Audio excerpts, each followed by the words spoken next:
is that they have very aggressive, monopolistic practices. It was a breaking moment for us. We always encourage more collaboration. We are an open source company. You need to think differently. Taiga and Penpot will bring scope and design together. There's no shortage of talent in Spain. Also, new jobs can be created. Allow for free creativity. I've made many difficult decisions, so it's fine if people disagree with something. Well, I have the strong opinion that leadership is earned.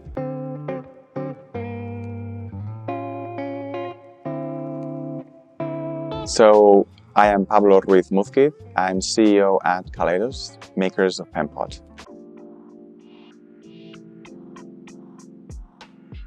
Well, I entered the tech industry. My academic background is in physics and computer science, and what really brought me into the tech industry was to bring the ethos, the collaboration ethos within science into technology.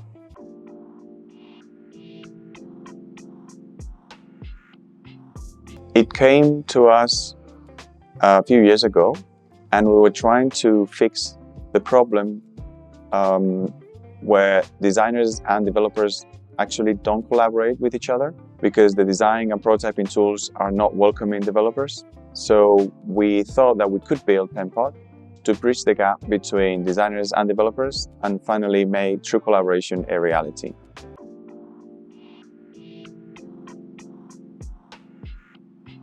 Well, Adobe is a mega corporation. It's a huge company that have been developing design tools for more than 20 years now. I think the biggest issue with Adobe in terms of how designers look at it is that they have very aggressive, monopolistic practices, and that turns designers away. So I think it's normal that designers are actually looking for alternatives because Adobe hasn't proven that they can be trusted in the space.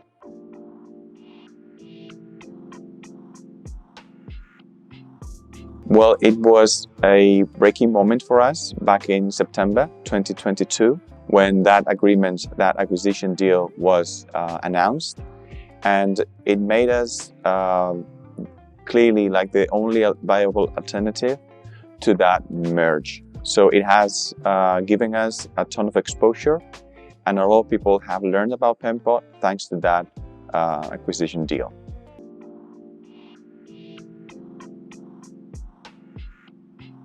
I think we haven't really pivoted so much as to have strengthened the idea of collaboration between designers and developers. At the beginning, Penpot was conceived primarily for designers, but every time we revisit the product's value, we always encourage more collaboration between designers and developers as a built-in feature and benefit.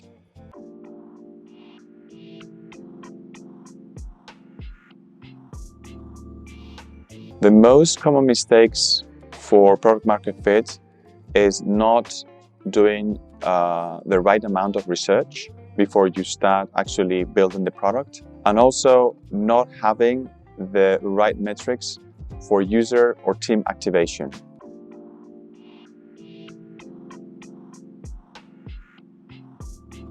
Our first 1,000 users probably came in just about an hour after we were featured in Product Hunt and Hacker News.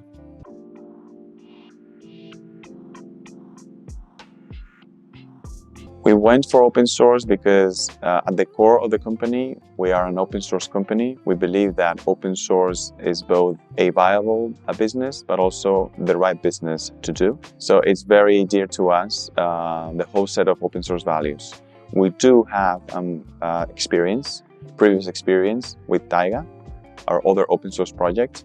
And so we had a ton of lessons learned about how to successfully bring a new open source product to the market.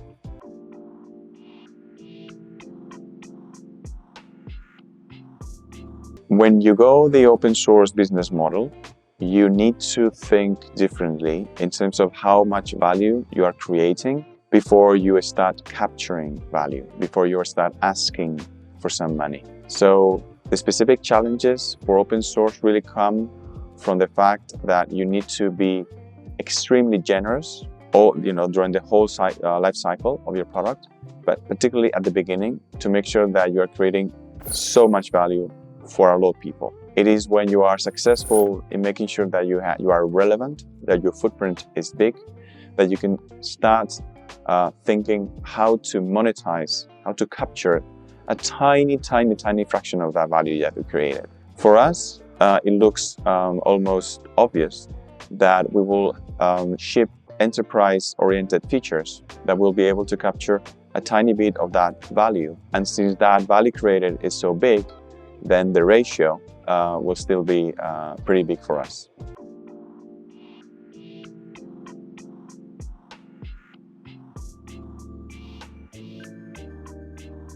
Definitely, Penpot is going to inherit a lot of lessons learned. Not so much features themselves, but mistakes not to make, new ideas that were working great for Taiga. I think what is very exciting is also the fact that we will combine both Taiga and Penpot, making both scope definition, which is what Taiga is about, since it's an agile tool, with design process, which is what Penpot is about. So Penpot brings design and code together.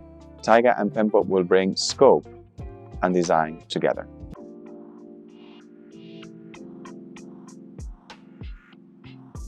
We have a very special framework for innovation, and that is called the Pi Week, Personal Innovation Week. It's a week-long hackathon that happens every 6 months. So we have one in July and another one in December. And the whole company is invited to freely explore projects, ideas, challenges the way they want, either alone or in a team. And by the end of the week, so that's Friday, everyone shares their output, whether it's a demo or a document or some learnings. Taiga and Penpot were born in Pi Weeks.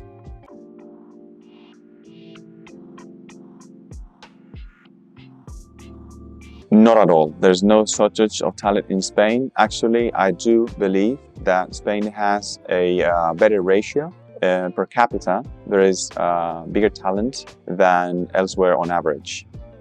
We don't have to tackle with that challenge since there is no challenge per se. We just need to make sure that we attract the right talent for our company, since we have a very strong cultural orientation around some values, and we need to make sure that we have cultural fit with that talent that comes to us.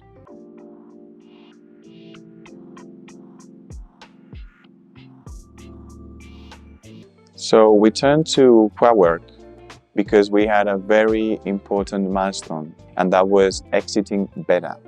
So Penpot was beta for a year already, and we needed to go into an official launch. So we had a very tight schedule, and we needed a safety net that will bring us the assurance that the team could focus on features, on developing new features, polishing existing features, but not having the fear that there will be instability or an issue with robustness, that the overall user experience would be buggy, like to get rid of the buggy feeling. So we had a qualitative challenge, but also a time challenge.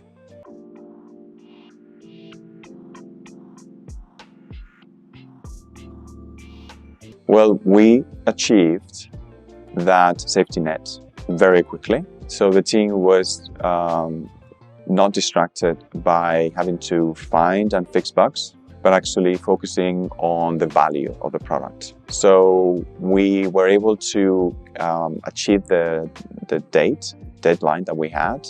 That was January 2023. So we finally made it. It was 31st of January 2023. So it was almost there. And we were able to release such an important product, making sure that when we said it's no longer a beta product, it was actually true. It was not a beta product. It was a robust, full-featured product.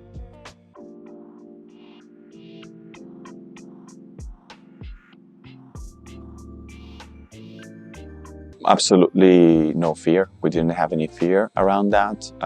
We wanted to have a strong company that had the experience that we needed and the capacity and expertise in our particular space to perform both manual tests and automated tests. And we were happy, after looking for alternatives, we were really happy to find QAwerk.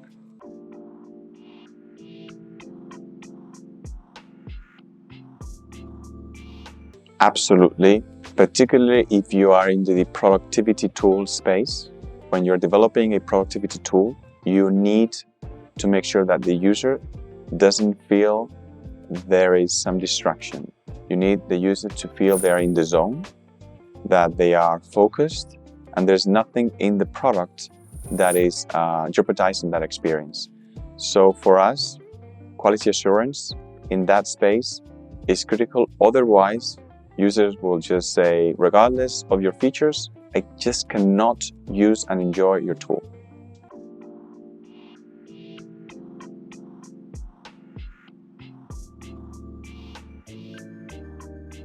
So many things were really great. The quick onboarding for QAwerk for us, that was great.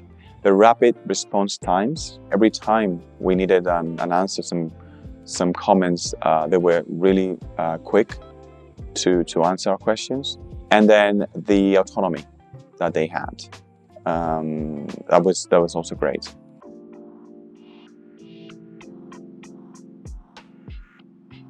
I would recommend QAwerk for many reasons, but I think two stand out. The quick, seamless onboarding experience. This is absolutely key for a team that is outsourcing something so critical as QA.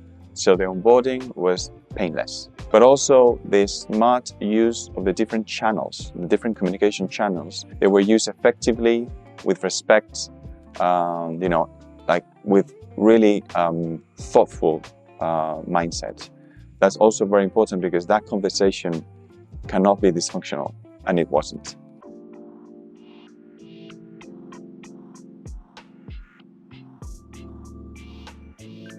It depends on who you ask, whether it's a citizen, a government, or a company. We are a company, so the way we see this is to make sure that you have no fear at all when conducting your research to see which company can be your partner, and never use the fact that Ukraine is suffering a war against the capacity of that company to perform their job.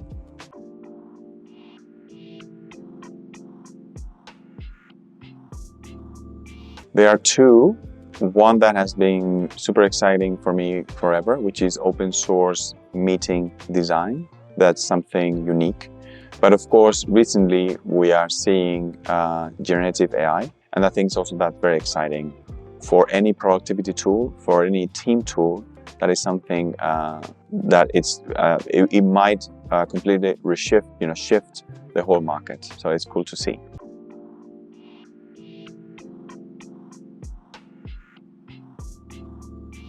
As any new tech trend, new jobs can be taken.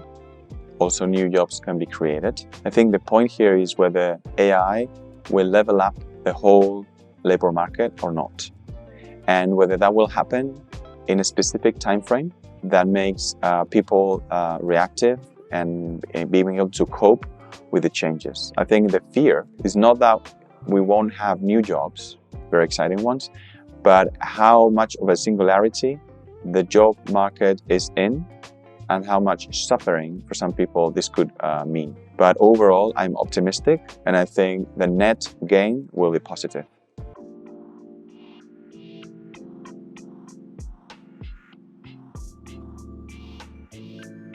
As a CEO of a company, I have strong opinions around how to make sure the company can be creative and innovative. And this Pi Week thing of ours, the Personal Innovation Week, where you give absolute freedom to the employees to create whatever they want without having a winner or any constraints or any prices or any limitations, but just allow for free creativity, is not something that people want to take seriously. in other companies, other CEOs, other companies will consider that as a wrong approach, as a not effective approach, and I think they are super wrong, and I think we approve that we were right.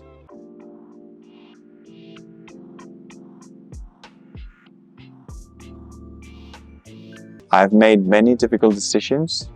I think one of the most complex ones, because I had some fear around it, was when we decided to onboard designers in a company that was 100% developers. We thought that designers would destroy our open source culture, and we would certainly be a different type of company and suffer the consequences for the long term. It didn't happen. It actually made us evolve into something much better.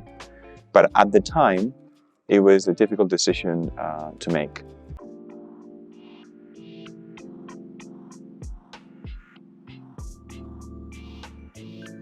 I think my basic tip for entrepreneurs would be make sure that if you're creating a tool, you know whether it's a tool for the individual, for the person, or for a team. A lot of people think about their tools being used by teams. That is like the target. But actually the value they're creating is just for individuals, and vice versa. Some people think they are building something for individuals, and actually the core value lies on a team. I think you need to make sure whether in this competitive environment, you need to make sure whether you are targeting individuals, augmenting their capacity, or you are targeting teams and improving their workflows.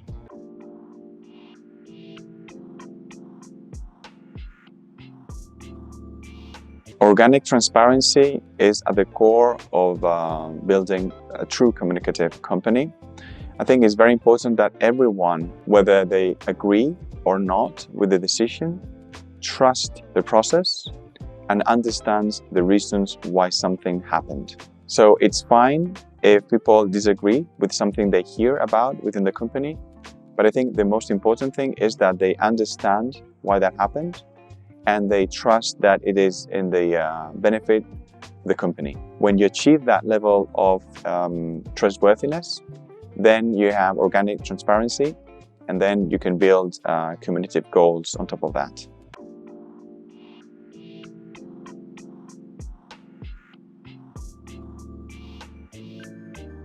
Well, I have this strong opinion that leadership is earned. You cannot just say, I'm a leader. People will give you that status. So if I look at my hobbies, I would probably see the ones around hacktivism to be relevant perhaps, but also tabletop role-playing games, whether it's a team effort and a common goal. And I think that's also a hobby that I have that perhaps, just perhaps, helps me achieve that leadership status that was given to me, not taken from people.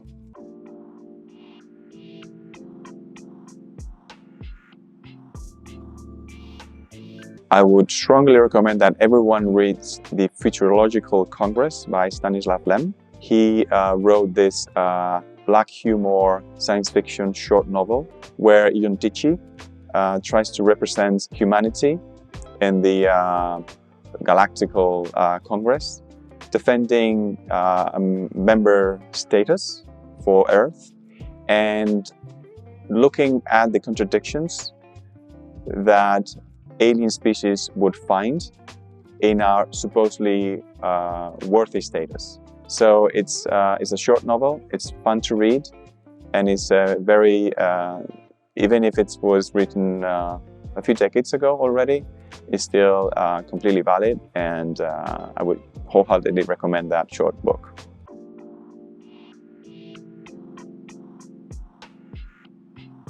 Other than death, everything is fixable.